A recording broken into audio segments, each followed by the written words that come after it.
Welcome back. You're watching Today. Well, what is the cost of privacy? $9.7 million if you're a Medibank customer. With the hackers revealing how much of a ransom they're asking for. It is crazy.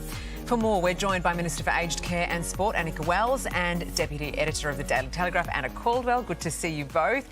Now, Anna, I want to start with you first because there's been a fresh data dump overnight, as we know, highly confidential information about customers being made public.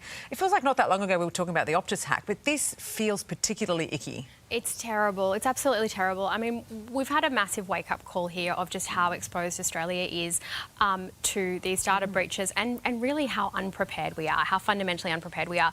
I personally think we need to change the narrative entirely. We talk about companies as corporates as victims and as being targeted by hackers.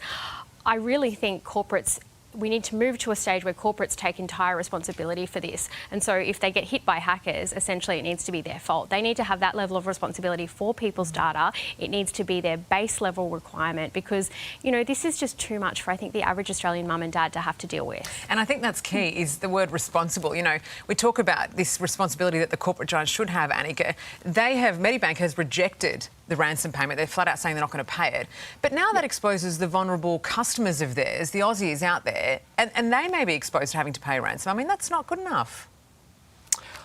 Well, I think the distressing reality is that we, Australia, are about 5 years behind where we should be in cybersecurity preparedness. So we are all playing catch up, and you're dead right. It is Australians and Australian families that are paying the price for that.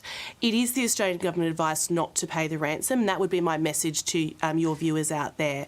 You should be on high alert that your information might have been compromised, but if you get that text or that email, don't assume that they do have that information and do not pay the ransom. But what happens, Annika, if you are contacted and somebody says, I've got this really sensitive information about you, and unless you pay up, I'm going to release it? I mean, what do you do as an individual if that happens to you? You do not pay the ransom. And you just let your data go out there? Well, I guess you're making the assumption that is true, and what we're saying is that may not necessarily be the case. Plenty of scumbags out there who are going to try and make the most of this situation. That's why there's a coordinated response. State police are working with people who have been affected, so you can contact to check. There's also now mental health and counselling available to people, and we're putting in particular protections for our particularly vulnerable people out there.